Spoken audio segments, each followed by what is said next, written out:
Have you ever had that feeling like if one more person or animal or anything touches you, grabs you, climbs on you, or needs something that involves your body, you might just lose it?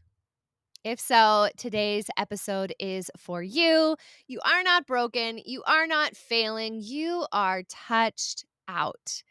And today we're diving into what that really means, how to make it through with self compassion, and how to use my favorite communication upgrades to make some space for yourself without pushing everyone else away. You're listening to the Better Relationships After Baby podcast, where I believe things can actually be better than ever after having kids. But it takes intentional conversation, personal growth, and community to get there. I'm Chelsea Skaggs, life and relationship coach, fellow mom and wife, and lover of taboo topics.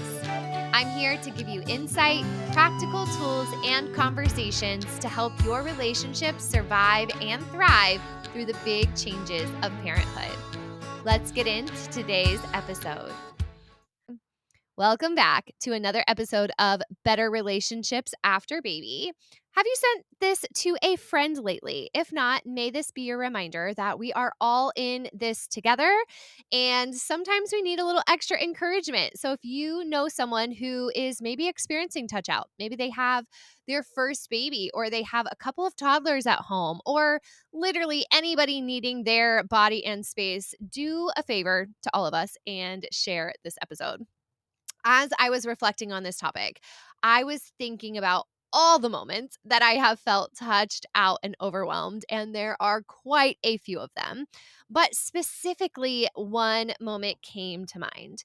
When I was pumping for Sage, my second child, I exclusively pumped for her because she was unable to breastfeed due to a congenital defect in her cleft palate. So she never was able to make that happen. She used specialty bottles, and I pumped for her.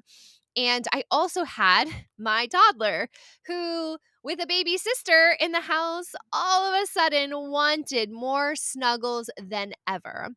And I remember the couch we had. I remember the spot I would sink into on the couch and just be like, okay, this body is not mine. I am giving, giving, giving. And it was exhausting in many ways. I belonged to the pump. I belonged to the baby. I belonged to the toddler. And then if I had anything left, I tried to make that physical connection with my husband. And I wasn't angry most of the time. Sometimes I was, but I was very distant, right? Like I cringed at even those kind or loving touches, like a back rub or rubbing my arm. Like those things felt intimidating for a while. I emotionally shut down in a lot of ways too, which I didn't recognize this in the moment that I was creating emotional distance, not just physical distance, but looking back now I can see where this happened. I emotionally shut down because I was so far out of touch with myself. And yet, I was still playing this story in my head that I was selfish for wanting space. Mainly, it was those well meaning and not well placed reminders like, soak it all up. It goes by so fast. They're only little for a while. And while I do truly try to savor the moments with my kids, I had to learn a really important distinction. When I am dysregulated, I cannot actually show up fully. I cannot savor one thing. And it's interesting the way we learn about ourselves in different seasons of life. Maybe some of you came to terms with your own dysregulation and cues before motherhood, before I did. But to be honest, motherhood really was the prompting for me of understanding the cues my body and my brain were giving me and understanding how to take up some space. Motherhood has been an incredible journey of unlearning and learning in order to survive, honestly. And one big one for me, and something that I hear from a lot of moms, especially around this topic of touch out, is understanding when our bodies are not in a place that we feel safe and we feel calm and we can just kind of melt into the moments, right? When we are in dysregulation, I realized that I was storing those memories through a filter of resentment instead of a filter of presence. And that was a wake up call for me. It is not about the amount of time you have with your kids or with your partner if that time is not a time that you can show up with quality, with presence, with engagement. Now, please don't misunderstand me here. There are going to be moments, and probably numerous moments depending on the season of life you're in, where you're just showing up because you got to show up. You got to get the things done. But I don't want you to guilt yourself like I used to into not having any pockets or moments for yourself um, when they're available. Because I want you to see, I want to invite you into this reframe here where we have to be intentional about how those interactions are and how those engagements are when we can. And having the opportunity to deal with our touch out and to address our own needs allows us to show up more fully, allows us to be present in the moments of our life that we want to enjoy. So, let's talk a little bit about what touch out is. And then, of course, I'm going to give you some ideas of what you can do with that and about that. So, straight from my blog, the way that I have defined touch out is being touched out is when the physical and emotional demands on your body are so high that even the gentlest touch can feel like too much. It's that jerk reaction. It's that cringe. It is that strong desire to just have something to yourself, to just like own your body and not feel like it is dripping and sweating and in pain and needed by everyone and everything else. Okay. It's the baby on your chest all day long. If you're like me, it is that first baby who doesn't sleep unless they contact nap. And so, literally, you are not putting them down or else they are screaming at you. That was my first child. It is the toddler grabbing your leg while you cook. Babe is so sweet, so cute. Love him so much, but also I that weight on my leg, it's going to send me overboard. Okay? That's when you're feeling touched out. It is the partner who wants connection after you've already given your last ounce of energy. When you're thinking, keeping these tiny humans alive is taking everything from me, and I love you, babe. I can't wait until we can connect again, but you are a grown human and I literally have nothing left to give you. Okay? This is the invisible weight of being needed constantly. If this is you, pause right now and drop a comment, please, on this episode so that we can have some conversation, so that we can keep connecting. And let's get into some pieces of this. Let's talk about the sensory overload part. So this happens to a lot of us. Maybe everyone, maybe not. I'm not sure. But research shows that chronic overstimulation leads to a heightened stress response in the nervous system. Okay, this makes a lot of sense. Ongoing overstimulation without the chance to kind of regulate and feel connected to yourself again is this heightened stress response in the nervous system.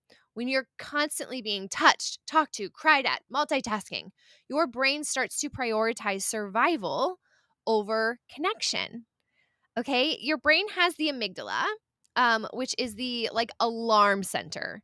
And when this goes into overdrive, the prefrontal cortex, which is the part that helps you communicate clearly and connect with your partner, this is not going to light up as much. This is not going to have as much action. You are not going to feel as in control of that.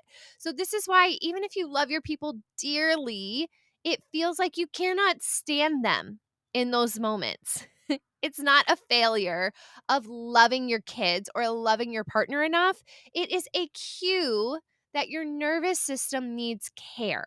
So let's cut the guilt. Let's cut the guilt of like, I should be able to give more. I should be able to constantly be at service to my people because I love them so much. Okay, love does not mean, I don't know, I haven't had or experienced a love that overrides the ability to care for my nervous system and to feel in connection with myself.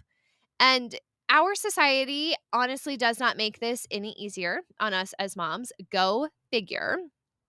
There are myths that can make this worse, right? I carried a ton of guilt, like I said, for wanting time alone because society likes to tell us that we can have it all, but only if we do it all, especially as women. I am not an expert in feminism, but I'm constantly thinking about this and trying to unpack some pieces. And I think, hell yes, I am so glad for the progress that has been made. And I'm not really talking about the last year or few years in America, but I'm talking about, the ways that we have more opportunities than the traditional 1950s housewife, for example. However, I think it's an atrocity that that has also come without any alleviation of burdens. It's kind of like, sure, moms, you can do it all, but you better do it all. You are not getting any support in any other ways.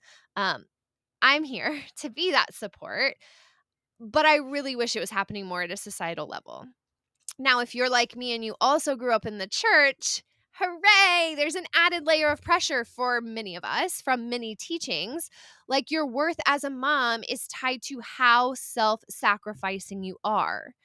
And let me reiterate, I think that giving of ourselves and connection and love with our people is beautiful, but it's not sustainable if you never give back into yourself.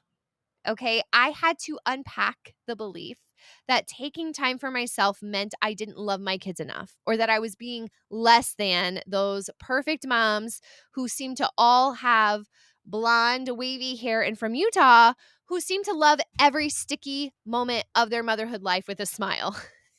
I know behind the scenes, it's not true, but it can be really damaging to see society and social media and these places that we get glimpses of other people's lives and feel like we're just not measuring up.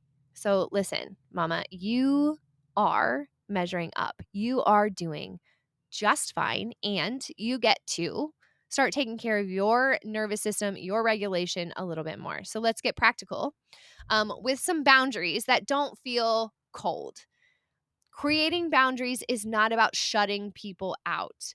I think we sometimes imagine like building a wall around ourselves that nobody can get through to us. And boundaries can feel really scary, especially for generations. I think like our parents' generations and older generations who didn't grow up with this language. It can feel really scary. And I think even in our marriages, like saying, that we're creating boundaries without real intention and strong communication can feel a little scary. But again, creating these touch boundaries is not about shutting your kids and your partner out. It's about helping them trust and know you more. Okay, so this is like modeling consent and capacity with your kids. My dog obviously doesn't like me talking about boundaries, do you, Reese Cup? This is, start by modeling some consent and capacity language with your kids. Babe, I want to snuggle you, and I will after I finish my tea. Having this cup of tea in my favorite chair just makes me feel cozy and safe and relaxed in my body, and that's really important to me. Okay, so you start to create those things. My body is saying that it needs a break. Then I'll have more energy to play. Okay, so we want to build in some of these pieces with our kids and also with our partners. Babe, I want to connect with you In order to do that, I have to feel like myself. I need a hot shower. I need to take a walk.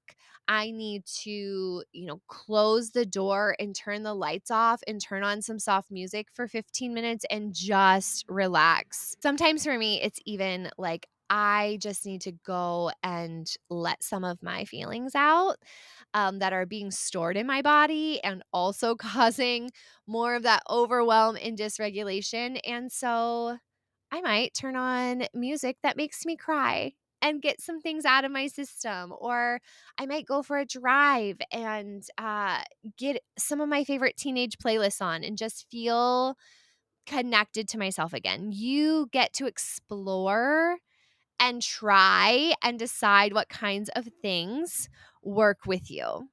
But you get to teach them, teach your kids, teach your partner, if they're not on the same page with you right now, that everyone has limits and those limits are okay. With your partner, I do recommend that you use my favorite communication upgrade. And yes, I will link to the full free download in the show notes, which gives you approaches to have these conversations with your partner in a more empowered and proactive way, and not just wait until you're too dysregulated, overstimulated, overwhelmed people going at each other, trying to figure out who's right and who's wrong, because we know that communication doesn't work. So this might be something like, because I want to enjoy time snuggling you or being intimate with you, I need blank. And then again, we fill in the blank with what gives you capacity, what pours back into your bucket. Is that alone time, a hot shower, 10 minutes of quiet, a good meal that's not grabbing leftover goldfish and chicken nuggets? You explore that, okay? And you get to decide, because you are a grown human who also has preferences and ideas and needs and desires, and it's okay to make space for those. Okay, so here are a few practices for you to try if you're feeling overwhelmed. And, maybe start with one, right? I'm not telling you, please take this list of 4 things and do them all today, right now. No, start exploring, start building things in, figure out what's going to be really helpful for you. One is to evaluate your capacity on a daily basis and maybe even multiple times a day. How full is my tank? What should I expect from myself? Is today a day that I'm going to power through and do some extra things? Or is today a day where I need to put some of those extras, those things that maybe I want to do or would be fun or they need done, but they're not urgent? Maybe I need to put those on the back burner because I need to keep my capacity up because it's low today. Evaluate your capacity. Ask yourself those questions. Number 2, use neutral, honest language that doesn't blame your partner. Okay, so we get to own how we're feeling and not blame our partner, but also expect and invite our partners to come in and be part of our team so that we can get what we need. So that neutral, honest language might sound like, I'm feeling maxed out. I need 15 minutes to regroup so I can come back grounded. And then go take your 15 minutes. Don't do the dishes. Maybe don't even take your phone with you, especially if you're tempted to scroll. That is not a way to regulate your nervous system. Okay? Turning to scrolling, I'm not here to shame you. I've done it too, but this is not self-care. Okay? TikTok is not self-care. I will go on a hill on that one. Number 3, if you work from home or you are an at-home parent right now, please create a symbolic commute for yourself. And I say commute in air quotes because it's going to be different, right? But people that are driving back and forth to work get that buffer between their home life and their work life. And that is often a time that people reset. If you don't have that and everything blurs together, you get to say, I need a commute. Maybe it's in the morning, maybe it's in the evening, maybe it's in the middle of the day. When does it work for you and your family? This is not going to be one size fits all, but maybe it's taking a short walk. Maybe it's just changing your clothes or doing a short guided stretch to reset your brain. But if everything is muddled and flowing all together and you don't have moments of reset, moments that feel like you're setting the stage again, that's not going to work for a long time. That's feeling very overwhelmed. And then also don't be afraid to ask for alternatives. This might be, can we hold hands while I rest? Or can we just sit next to each other without talking for a bit? Remember, you can make space for yourself without shutting people out. Now, feeling touched out is not a sign that you're doing something wrong, okay? It is a signal. It is your nervous system waving a little flag. Babe, you've done enough. It's time to pour back in. Okay, this is a signal, and you can choose to ignore the signal, right? I can't make you listen to signals, but you can also choose to lean in and tune into those and find some more peace, find some more compassion, find some more intention behind your actions and the way that you're living so that you can lean in and enjoy it some more.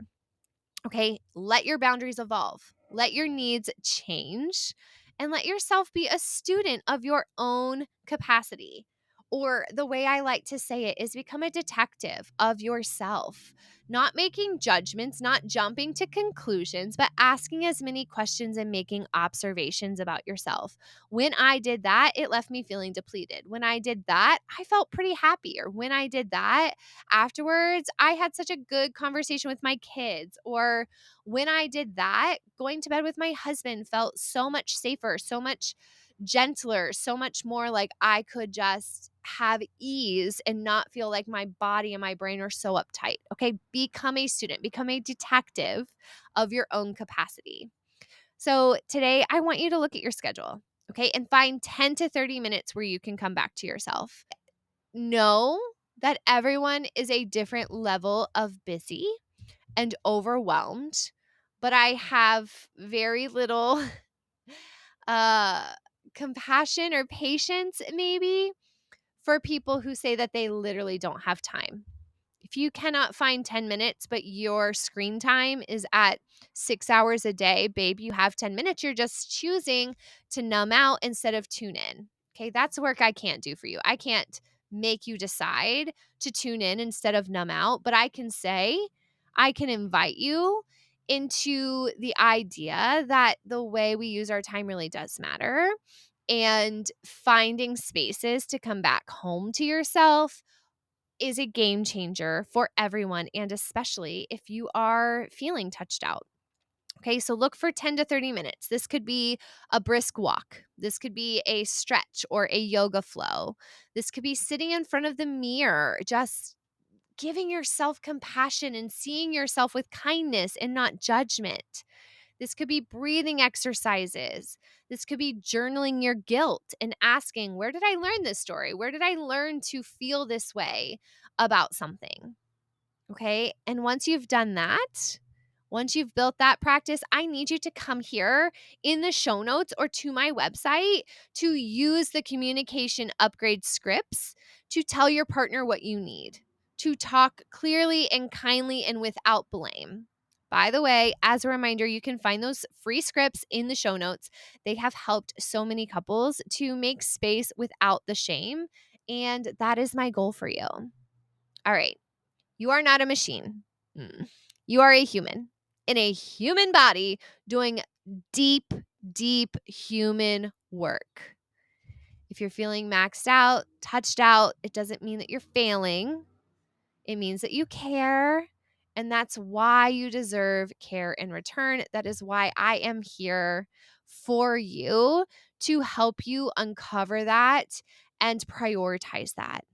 Okay? Take the walk, take up space, say the need out loud, and don't forget to grab those communication scripts to make all of that easier, which you can find in the show notes. All right, friends, as always, I am rooting for you. I am rooting for a future that has connected, confident couples who are not just connected and confident with one another, but also as individuals. I'm a big believer in a marriage or a relationship being made of two whole individuals who come together to be a team and not halves that come together to make a whole. Okay. I touched on this a little bit earlier, but I have some church upbringing in my background. And one thing I really had to overcome was the concept that you find the person who makes you whole. They're my other half.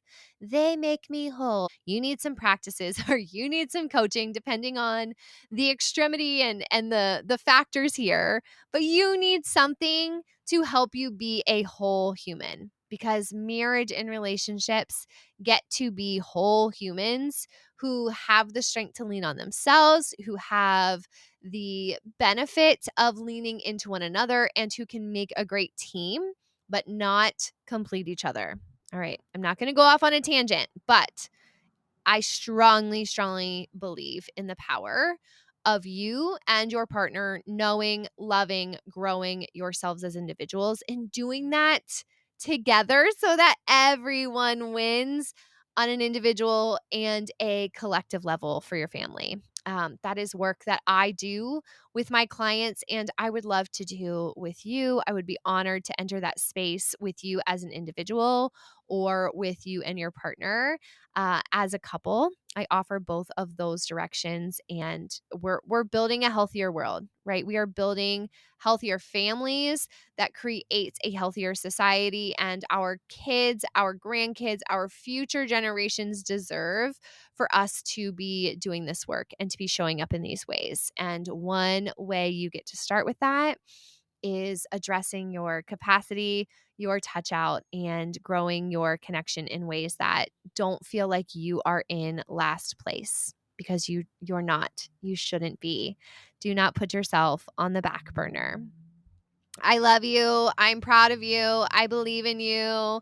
I know that regulation and presence and enjoyment is available in your future. And I hope that you reach out and claim more of that. All right, friends, until next time.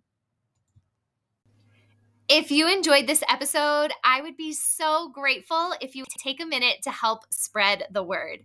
As a small business owner, shares and reviews go a long way. So share this episode with a friend, share it on your social media, and please leave a review if you haven't done so. This helps these messages get to more mamas, and you guys, that's how we change the world.